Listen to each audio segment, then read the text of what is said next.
शाम की फिजा में एक अजब सन्नाटा था। आसमान जैसे सोगवार था, सूरज की किरणें धुंधलाने लगे। ये वो दिन था जब कारवान असरान करबला, जिनमें नवासा रसूल की बेटियां, बहनें, भतीजियां और बेटे शामिल थे, जंजीरों में जकड़े, प्यासे, जख्मी, सदमाज़दा शहर दमिश्क की हुदूद में दाखिल हो रहे थे। शहर भर को खुशियों का तासुर दिया गया। बाजार सजाए गए, लोगों को हुक्म दिया गया कि ये बागी काफिला आ रहा है, तुम खुशी मनाओ। इस काफिले को एक जश्न फतह की सूरत में पेश किया जा रहा था ताकि यजीद की सियासी बरतरी साबित हो। असीरान को बाजार शाम में लाया गया और हुजूम के दरमियान घुमाया गया। औरतें, मर्द, बच्चे सब तमाशा देखने आए। किसी ने पत्थर फेंका, किसी ने गालियां दी, मगर एक बूढ़ा ईसाई जब बीबी ज़ैनब को देखता है तो वो कहता है, ये चेहरा कुछ और कहता है। उनकी आंखों में गम हैदर है। उनकी चाल बीबी फातिमा की चाल है। इस बुजुर्ग ने फौरन एक चादर लाई और एक बीबी के कदमों में डाल दी।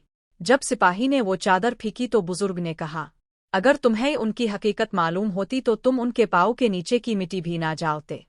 इमाम सज्जाद जख्मी पैरों से, गर्द आलूद चेहरे के साथ, जंजीरों में जकड़े, खामोशी से सब कुछ देख रहे थे। बीबी सकीना के चेहरे पर थप्पड़ के निशानात और कपड़े खून आलूद। वो बाजार में कभी बाबा को पुकारती, कभी चचा अब्बास को। एक और लम्हा वो आया जब एक औरत ने बीबी फातिमा के नवासों को पहचाना। इसने कहा, मैंने मदीने में फातिमा अल-ज़हरा को देखा है, ये उन्हीं के नूर का अक्स है। ये सुनकर यजीद के कारिंदे आग बगूला हो गए और औरत को कूड़े मारे गए। मगर सच तो जुबान से निकल चुका था। बाजार शाम में एक लम्हा ऐसा भी आया कि यजीद के महल की दीवारों से सदाएं आए, वाय हो तुझ पर यजीद। ताव ने रसूल की बेटियों के साथ क्या सुलूक किया। लोगों की नजरें बदलने लगे, बाजार में सरगोशियां शुरू हो गईं। सच आहिस्ता आहिस्ता सामने आ रहा था और जुल्म का पर्दा चाक हो रहा था। चैप्टर 2 दरबार यजीद में पेशी, बीबी ज़ैनब का खुतबा और जुल्म का पर्दाफाश। तकरीबन 2000 अल्फाज। दरबार यजीद मुकम्मल तौर पर सजा हुआ था। तख्त पर यजीद, चमकती तलवारें, जलती मशलें, काजी, दरबारी, गुलाम सब मौजूद। दरबार को फतह का मंजर देने के लिए सब कुछ तैयार था। असीरान को जंजीरों समेत दाखिल किया गया। इमाम हुसैन का सर नेज़े पर था। बूहे को बेचादरी में लाया गया। ये लम्हा तारीख का सिया तरीन मंजर था। यजीद ने कहकहा मारा और कहा, देखो मेरे दुश्मन कैसे जलील होकर मेरे दरबार में आए हैं। इमाम सज्जाद ने सर उठाकर कहा, ए यजीद, जिसे तो जिल्लत समझ रहा है वो हमारे लिए इज्जत है। हमने अपना सब कुछ रान खुदा में कुर्बान किया है। यजीद खामोश हुआ मगर फिर गुस्ताखी की हद कर दी। इसने इमाम हुसैन के सर के लबों पर छड़ी मारना शुरू की।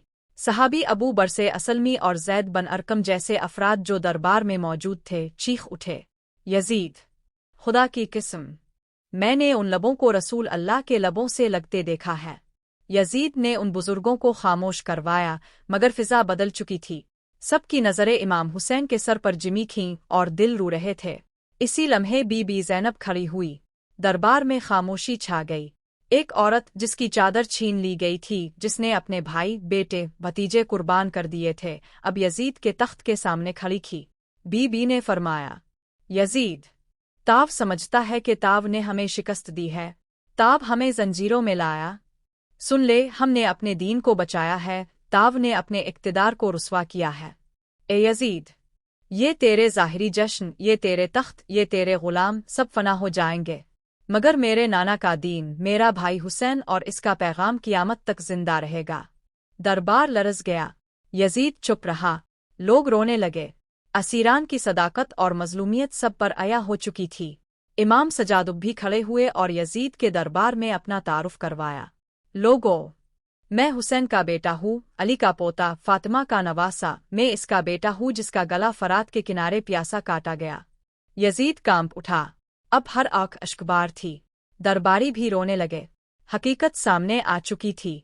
यजीद ने मजबूर होकर कुछ नरमी दिखाई, कैद से रिहाई की बात की, मगर बीबी ज़ैनब ने कहा, हमें मदीना नहीं जाना, पहले हमें करबला ले चल, जहाँ हमारे प्यारों की कब्रें हैं।